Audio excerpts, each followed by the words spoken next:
Well, thank you very much. It's an honor to have a friend of mine, a very good friend of mine. We've become friends, actually, through the trials and tribulations of everything. Mark Rutte, Secretary General of NATO, highly respected. Every country, almost every country in Europe. I think you can almost take away the almost pretty soon. No.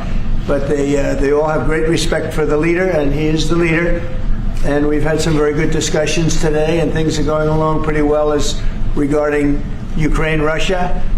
We thought it would be a little bit easier. That's turned out to be tougher than the Middle East. The Middle East was supposed to be the tough one, and we've solved that puzzle, but this one will get solved also. So I want to just say it's an honor to have you, Mark. Thank you very much. Thank you so much for hosting again. And we were texting, I think it was on the day when you were in Israel and in Egypt, this tremendous success you had under your leadership, bringing peace to the Middle East. And then we texted each other and said, and the next big thing has to be Ukraine, Russia. And I want to help, NATO wants to help, my colleagues want to help to basically deliver on your vision of peace in Ukraine. And I really want to thank you for everything you're doing, including breaking the deadlock with Putin, starting the dialogue in February when you came in as president in January, but also for everything you did with NATO, the fact that we are now at this 5%, the huge success in The Hague at the NATO summit, the fact that Europeans are also stepping up when it comes to Ukraine, basically the weapons from the US being delivered to Ukraine, paid for by allies, and the Europeans coming together to discuss how can we sustain Ukraine post the peace deal. All of this is evidence of your leadership of pushing the Europeans and the Canadians to do more, to deliver, and to equalize in spending with the US. So on all of this, and today we will talk more on how we can really bring Ukraine to the next phase and get this terrible war, and all the bloodshed ended. And as you know, we are going to be making a big trip next week. Some of you are going with us. We'll be going to Malaysia, South Korea, and Japan. In South Korea, I'll be meeting with President Xi of China. We'll have a pretty long meeting scheduled. We can work out a lot of our questions and our doubts and our tremendous assets together. So we look forward to that. I think something will work out. We have a very good relationship. But that'll be a big one. We canceled the meeting with President Putin. It didn't feel right to me. It didn't feel like we were going to get to the place we have to get, so I canceled it. But we'll do it in the future. But next week we'll be with many of you in those locations that I told you. Then it's back to Washington. So thank you very much, everybody. Yeah, please. Mr. President, can you tell us a little bit about why you're elevating sanctions against Russia right now? I just felt it was time. We've waited a long time. I thought that we'd go long before the Middle East. And Mark, as you know, we did the Middle East plus 7. So we did 7 different wars from Pakistan and India to so many. Azerbaijan, Armenia, which they said was impossible to do. All these wars I did, and the one that we have left, we have 1 left. It'll be 9. We have 1 left, and I think we'll get that done too. I think we're on our way to getting it done. We have to. Mr. President, do you have a timeline for when you think the story is going to be over because of your leadership? No, I don't have a timeline. You can't have in war. It's hard to have a timeline. You know, so many things happen in war. Go ahead. What about Tomahawk missiles? Putin is definitely Well, the problem with the Tomahawk that a lot of people don't know, it'll take a minimum of 6 months, usually a year, to learn how to use them. They're highly complex. So the only way a Tomahawk is going to be shot is if we shot it, and we're not going to do that. But there is a tremendous learning curve with the Tomahawk. It's a very powerful weapon, very accurate weapon, and maybe that's what makes it so complex. But it will take a year. It takes a year of intense training to learn how to use it. And we know how to use it, and we're not going to be teaching other people.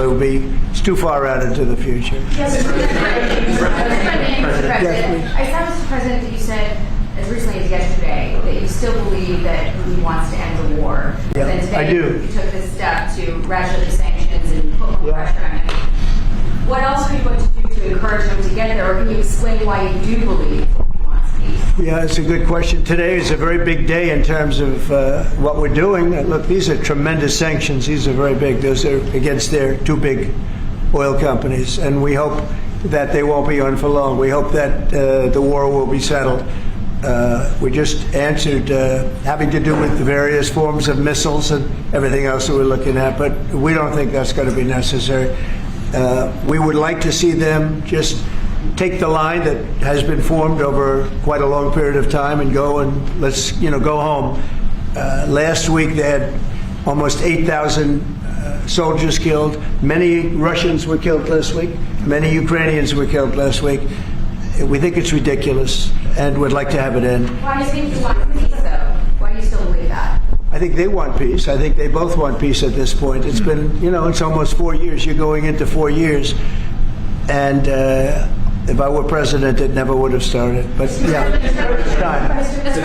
President, on the shutdown, will you do plan to meet with Democrats before you head to Asia? And if not, why not meet with Democrats? Well, I think it's a shame that it's shut down because we have the greatest economy, as you were saying before. We have the greatest economy in the world right now, by far, the United States. We have almost 18, now it was 17, now it's $18 trillion being poured into our country, and it's no time for shutdowns.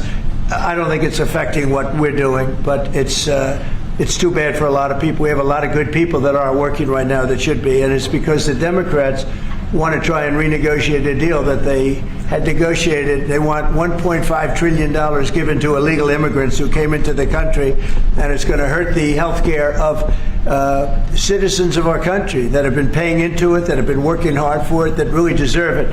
So we're never going to do that. It's not going to happen. And I will tell you, there are a lot of good Democrats that really want to make a deal. And I think all we need is 5 Democrats because we have great support on the Republican side. So I think we need 5 Democrats, and there are a lot of them that want to make a deal. So I think at some point, common sense will prevail. Yeah, go ahead, you can finish up. On the drug boat strike, the Eastern Pacific, Yeah. can you explain to us what that was about, how it was conducted? Yeah, sure. Well, they had one today in the Pacific. And the way I look at it every time I look, because it is violent, and it's amazing that the weaponry, that everyone, they have these boats that go 45, 50 miles an hour in the water. And when you look at the accuracy and the power, look, we have the greatest military in the world. We have the greatest weapons in the world. And you see a little bit of it there. One shot, everyone dead center. And the only way you can't feel bad about it is you realize that you won't feel badly about it, is you realize that every time you see that happen, you're saving 25,000 American lives. Every one of those boats that gets knocked out is saving 25,000 American lives, not to mention the torn up families all over the country. And whenever I see that, I say to myself, I just saved 25,000 lives. I will say that there are very few boats traveling on the water right now. Actually, that includes fishing boats, that includes any other kind of boat. But there are very few boats traveling on the water. So now they'll come in by land to a lesser extent, and they will be hit on land also. Go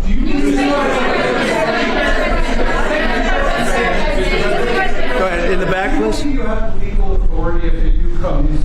Yes, we have legal authority. Right? We're allowed to do that. And if we do by land, we may go back to Congress, but we have, this is a national security problem. They killed 300,000 people last year, these drugs coming in.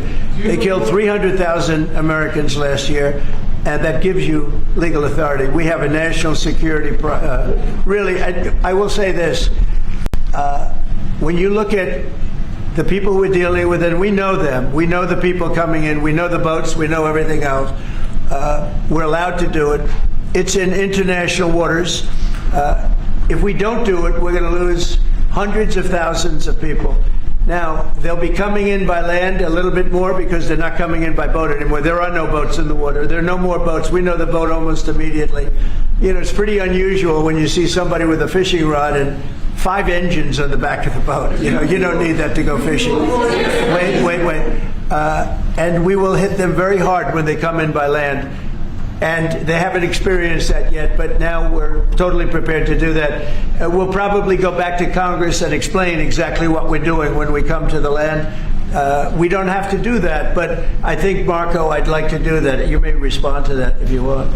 Yeah, well, I mean, the question is, bottom line, these are drug boats. If people want to stop seeing drug boats blow up, stop sending drugs to the United States. But does it matter if it's in the United States? Well, these are all in international waters. The If boat. you do a strike in the United States, or if we're Well, that's a different matter. Now you're talking about a law enforcement matter. In this particular case, there are people traveling on international waters headed towards the United States with hostilities in mind, which includes flooding our country with dangerous, deadly drugs. And they're going to be stopped. And that's what's happening. And in the case last week, you saw there was a submarine. It was a submarine. It was a submersible. That's a drug boat all the way through. We know what these boats are. The president just said it. We track them from the very beginning. We know who's on them, who they are, where they're coming from, what they have on them. If you're running drug boats, you're in grave danger. And drug usage is way down, and drug usage coming from the sea, they call it ocean drugs, a little term that they use, the ocean drugs, is very close to non-existent right now. I wouldn't want to be in one of those boats heading away. They're driving happily to destroy the lives of people, and that's the end of them. So the ocean drugs and the sea drugs by sea they call it also, that's almost down to nothing, as you can imagine. So they continue to come in by land at a little bit less because they see something is going to happen. They don't like it. They see something, and they're right. Something very serious is going to happen. The equivalent of what's happening by sea. And we're going to Congress just to tell them what we're doing, just to keep them informed. We have to do it for national security. We have to do it to save lives. Secretary Bessent said that Vladimir Putin had not been honest and forthright in his talks with you. Just wondering if you could tell us a little bit more about your feelings about that, and also, if I may, to Rutte, just your thoughts on whether Ukraine should get Tomahawks. Thank you. Well, I think that in terms of honesty, the only thing I can say is every time I speak with Vladimir, I have good conversations, and then they don't go anywhere. They just don't go anywhere. So in that sense, but no, look, he's fighting a war. He's in a war. That's two very competent sides, and that's the way war is. You never know with war, but I would say that it's time to make a deal. A lot of people are dying. They're not Americans, but they're people. They're souls, and they're dying by the thousands. Worst since World War II, and we really should stop it. And to your other question, yes. Please. Sorry, to your other question, this has been consistent from this president when we first met again after your re-election in Mar-a-Lago in November. You said we have to stop the killing. This is close to your heart, and this is your vision. That's why this war needs to end. When it comes to Tomahawks or whatever system, it's up to individual nations to decide whatever they want to supply to Ukraine. NATO doesn't take a position, but I can assure you this. When the president called me in July and said we want to again send weapons into Ukraine, paid for by our allies, the Canadians and the Europeans, that was an important moment. And that is now taking place, and the ambassador, myself, we're working hard at this. Already a couple of $1 billion of weaponry into Ukraine from the US, paid for by allies. So I'm not going to comment on about the Tomahawks, but when it comes to the US and all the support for Ukraine, it is there and it is close to the president's heart, and I know this. I will say this, and Mark can say it better than anybody. The European nations and Canada have really pulled together, and it's beyond even that. I mean, it's really beyond that. I was with the Australians, the New Zealanders, Japan, they're all... If you want to really add them up, we could really add them up, but NATO, basically, European and Canada, a lot of other nations, they've really band together. They are not happy about what's happening with Russia and Ukraine. They're not happy at all. Neither am I. Mr. President. Jeff? Sir, just changing this topic slightly, I see you've got the model of the White House and the ballroom. Many people were surprised the entire East Wing is being demolished because you had said initially that the ballroom would just touch or would not. Well, touch. certain areas certain areas are being left. We determined that after really a tremendous amount of study with some of the best architects in the world, we determined that really knocking it down, trying to use a little section. The East Wing was not much. There was not much left from the original. It was over the course of 100 years, it was changed. The columns were removed, and it was a much different building. Then a story was added on in 1948, 1949. There was a story added on, which was not particularly nice. And the building was very, very much changed from what it was originally. It was never thought of as being much. It was a very small building. And rather than allowing that to hurt a very expensive, beautiful building that, frankly, they've been after for years, you have that. I brought these along so people could see, but it's, there's a relative Nobody's actually seen anything quite like it. I think it'll be one of the great ballrooms anywhere in the world. It's about $300 million. It's set to do many, many things, including meetings of foreign leaders, including the honoring of foreign leaders. You can see this. This is a plan. If it's got tables so that you honor a foreign leader, we have a proper space. Right now, we have a space that with tables holds about 79 people. And this is a proper kind of a thing. Now, what the White House was doing, as you know, is they were putting tents out on the lawn. This is an interior shot of the ballroom. I think there'll be nothing like it. And it's being paid for 100% by me and some friends of mine, donors to it. The government's paying absolutely nothing. We're also working with the military on it because they want to make sure everything's perfect. And the military is very much involved in this. They want to make sure everything is absolutely beautiful. You can see the kind of interiors that we're talking about. That's an interior of the ballroom. And it's the highest level.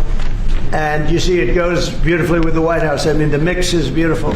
So over the years, many presidents have made changes. This obviously would be the biggest change, but this was something they've wanted for at least 150 years. Many of you have gone to the events where they had, as an example, President Xi, or they had, you know, a leader of one of the countries, including the king and the queen from your favorite country, Absolutely. frankly, but where they'd be honored and they'd be in a tent out on the lawn and it would rain and it was a disaster. Brian's shaking his head, you know what I'm talking about.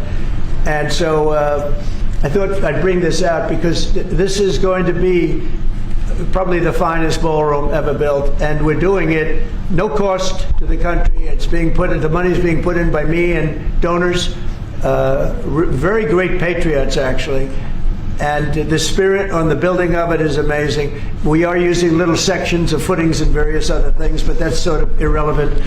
In order to do it properly, we had to take down the existing structure. The way it was shown, it looked like we were touching the White House. We don't touch the White House. That's a bridge, a glass bridge, going from the White House to the ballroom. Then you get into the lobby of the ballroom, and then you go into the magnificent, the main room. And it's something that has gotten incredible reviews. And you're just quickly following up on that. I just want a quick follow-up on that question. Your response to people who say that you haven't been transparent enough about this. I haven't been transparent? That some of your critics feel it should have done. I've shown this to everybody that would listen. Third-rate reporters didn't see it because they didn't look. You're a third-rate reporter, always have been. I'm just so third-rate reporters didn't look, but anybody that asked, these pictures have been in newspapers.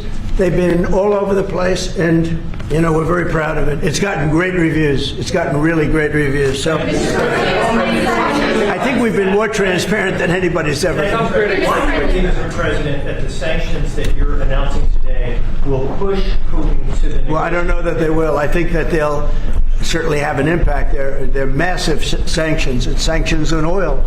The two biggest oil companies, among the biggest in the world, but they're Russian. They do a lot of oil. And hopefully it'll push, hopefully he'll become reasonable, and hopefully Zelensky will be reasonable too. You know, it takes two to tango, as they say. And we're going to find out. They hate each other. These two people hate each other. You know that better than anybody. And it makes it more difficult than it should be. This should be easier to do. But the level of hatred between Zelensky and Putin is very substantial. Could I add one thing?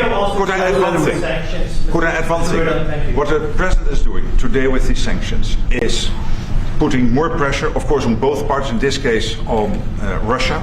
It's all about changing the calculus, making sure that Putin understands that the president's vision this weekend of having a ceasefire, stop where they are, as you literally said, that this has to be step one now. And for him to really accept that vision and to come to the table. And then you have to put pressure, and this is exactly what he did today. Along with Europe. I mean, Europe, look, they've actually become friends of mine. I think yes. All of them. Yeah. We have a very close relationship, and they want to see it end too. They really want to see it end. But I can say they're totally committed. If this went on for 10 more years, Europe is behind them. They just can't let that happen. You can't let what's been going on. Now, it should have never happened. It would have never happened if I were president. But it did happen. I inherited. This was Biden, a man who was without question, you take a look at the new walkway, the Presidential Walk of Fame, we call it. Biden is the worst president we've ever had, if he was even a president. The people that surrounded that desk made those decisions. But this should have never happened. It wouldn't have happened. But it did happen. I inherited it. We're going to get it ended, hopefully soon. Yes, please. You had a Truth Social post earlier this afternoon talking about a Wall Street Journal report as a fake story. Yeah, fake. Sort of Wall Street Journal is fake. So this, Less fake on financial than it is on gossip.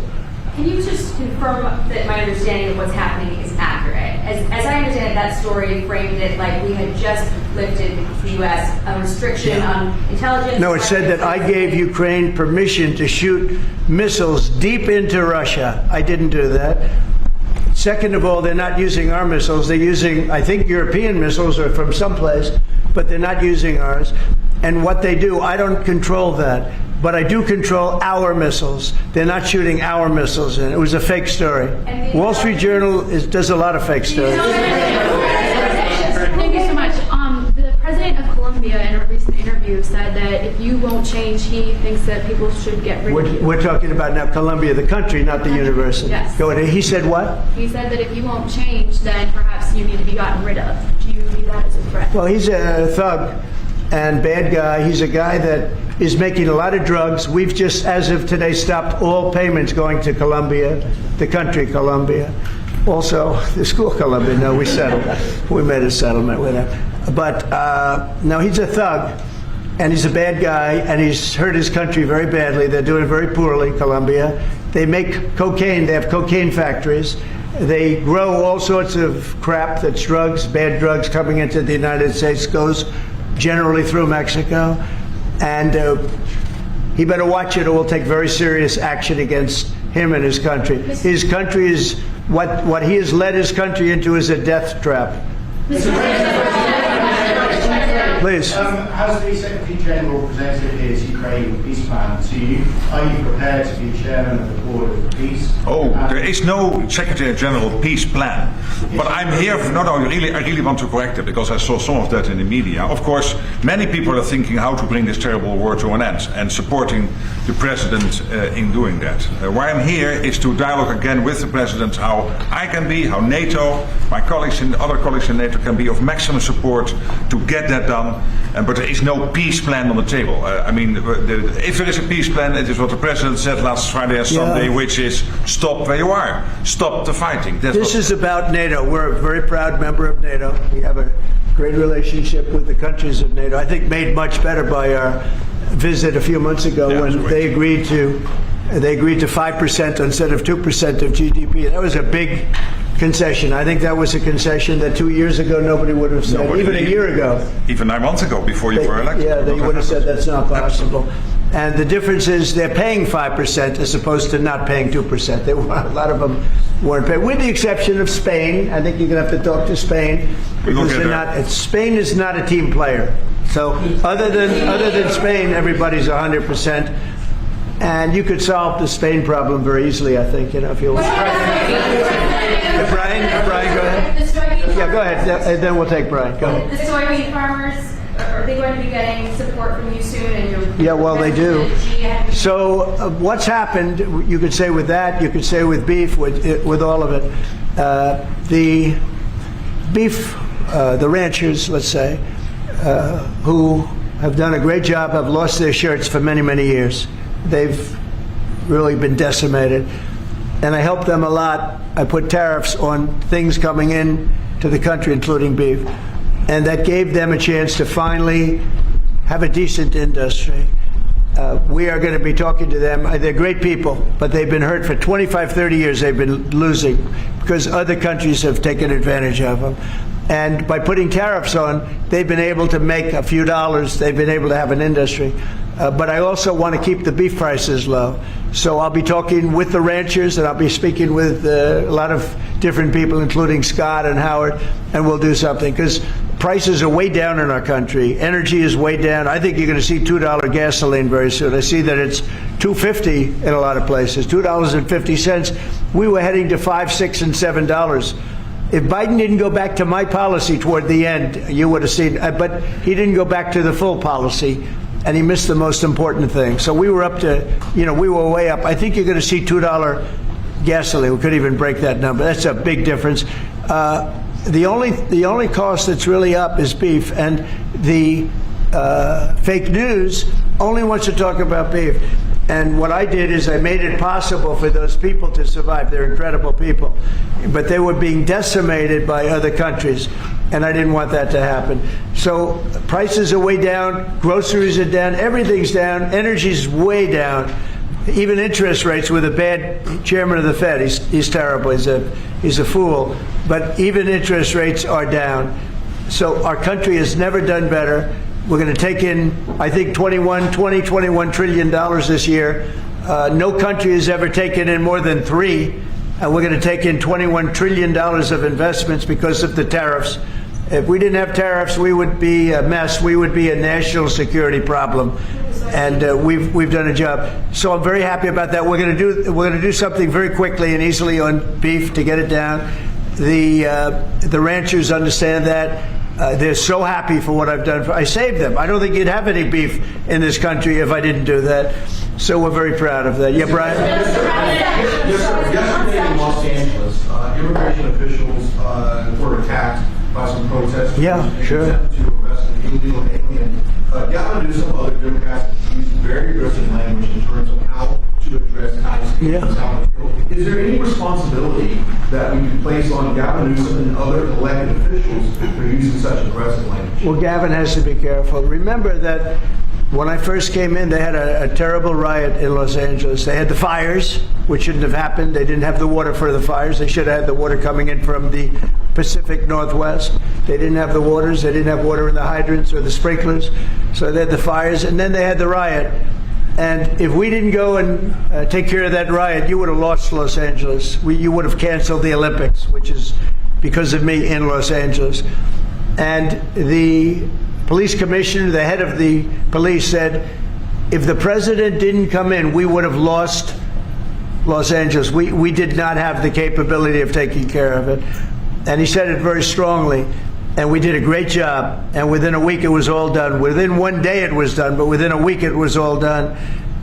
And then they go back to their normal practice of weakness, of not taking care of criminals, meaning taking care of putting them in jails where they should be. Washington, D.C., and you all are the best people for that, because Washington, D.C. is now one of the safest cities. It was one of the most dangerous cities in the country. Now Washington, D.C., believe it or not, I'm embarrassed to say it in front of you, but Washington, D.C. went from one of the worst, most dangerous cities to, you can walk down the street, you can send your child to meet you at a location. Your child is going to be fine. We have a very, very safe city, one of the safest, and very proud of that. Memphis, by the way, is coming along fantastically. We're in Memphis right now. We had the FBI in Chicago. We're doing things. We haven't served Chicago yet. When we do, Chicago will be very quickly a very, very safe city. But if you look at what's happening in Memphis, it's great. But you got to look at Washington. People are coming up to me. People that work in the White House are saying, "Thank you, sir," and I immediately know what they're thanking me about. It's thanking they can walk to work. They would never walk to work a year ago. They can walk into work and they feel safe and secure, and it's beautiful. And I'll tell you what, it's really an honor to add that great ballroom to the structures in Washington. It's going to be one of the great ballrooms of the world, and I think it's going to be something you're all going to be very proud of. That's coming up with President Xi. What do you hope comes out of that meeting? What deliverables? I think we'll make a deal. I think we're going to make a deal on the rare earth is the least of it. Look, the tariffs are much more powerful than the rare earth. The rare earth is a disturbance, but there's a lot of rare earth around. I'll tell you, I've had more calls on rare earth. We've got it. Everybody's. We'll make a deal on, I think, everything. I think we're going to make a deal on soybeans and the farmers. I think we're going to make a deal on maybe even nuclear.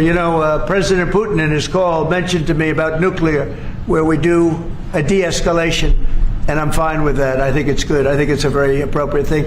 We have the most nuclear weapons. Russia's second. China is actually third by a long way, but they'll be even within 4 or 5 years.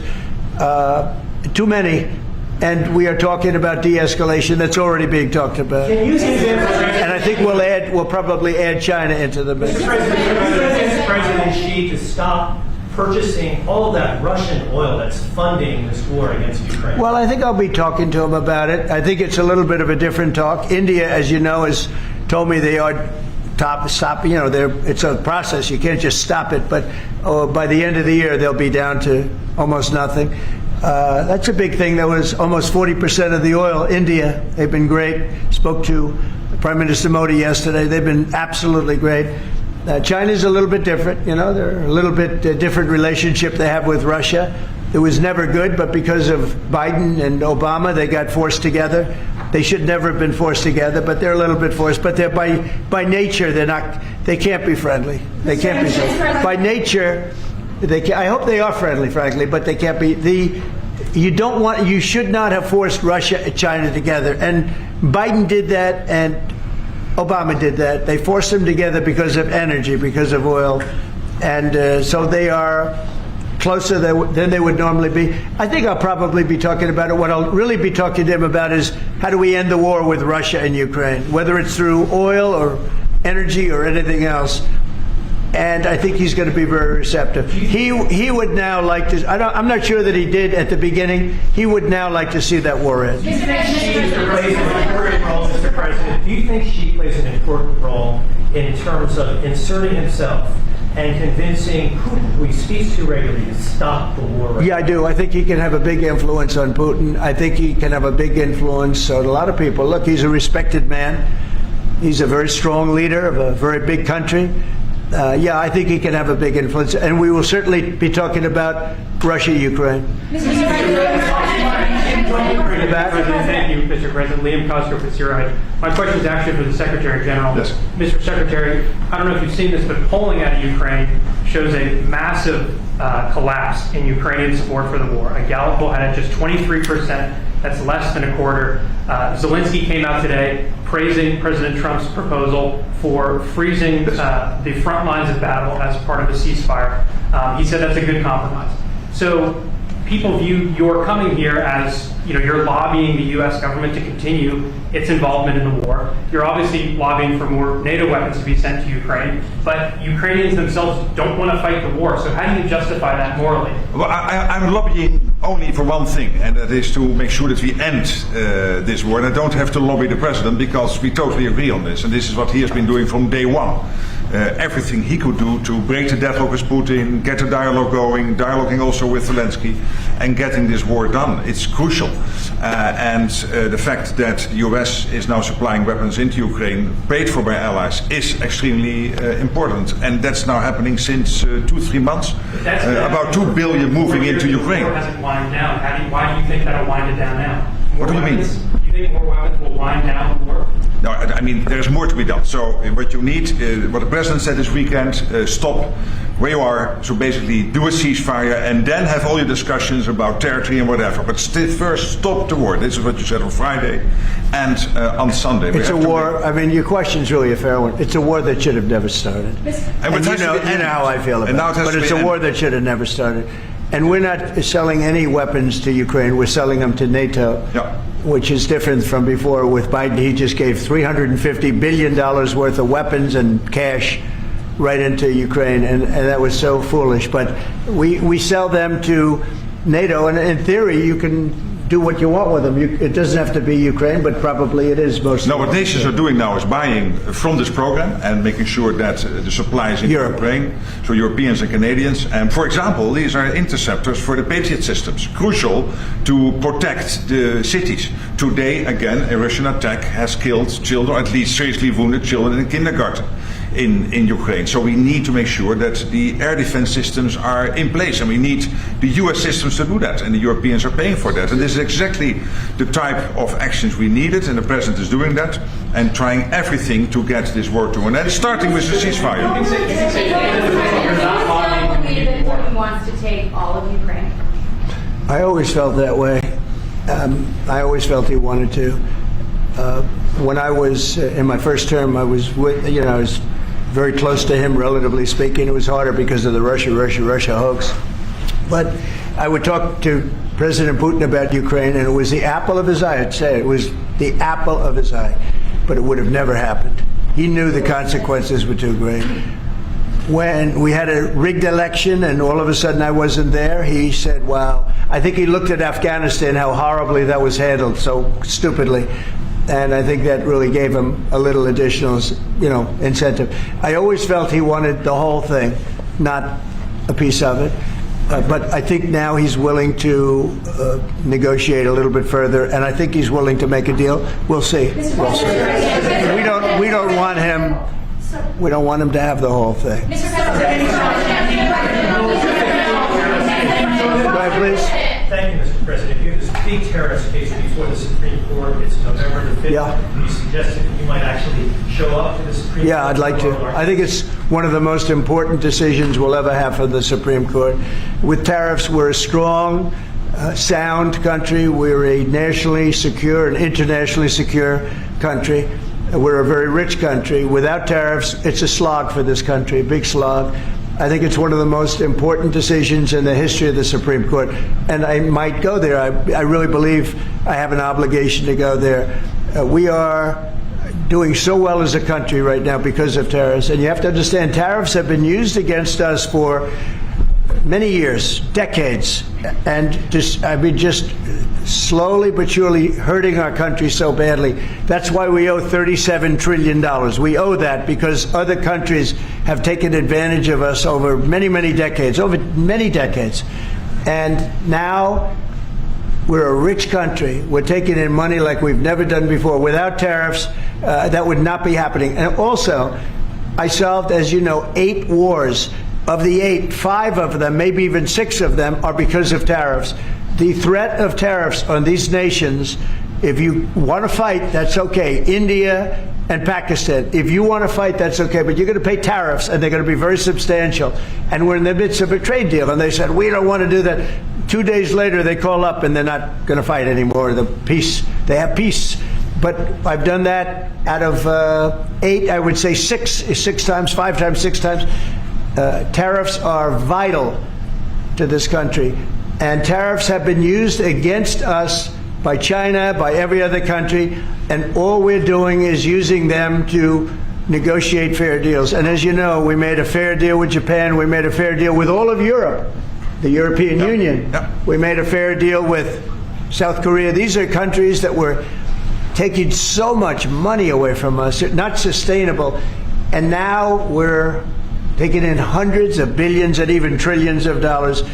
If this country is not allowed to have tariffs, if this country is not allowed to have the President of the United States negotiate on behalf of it with tariffs, we are put in a position where we're going to be a third world country. We can't let that happen. I think it's the most important case that we're going to have for many years to come. One of the most important cases we've ever had.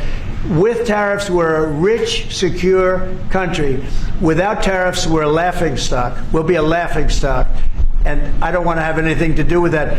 Thank you very much. Thank you. Thank you. Good evening. We have a plane to catch, so I cannot be too long, and you have already, I think most of you were in the Oval Office, but I can only tell you that I had a tremendously good meeting with President Trump.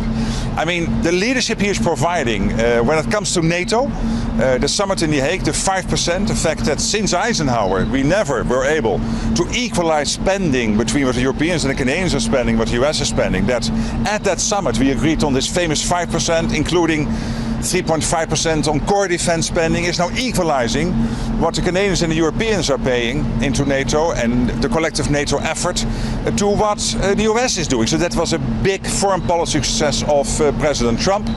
Europe is stepping up also in other domains, including when it comes to buying weapons from the US to be delivered into Ukraine, very important for the war effort. And today we particularly focus on how can we end the war.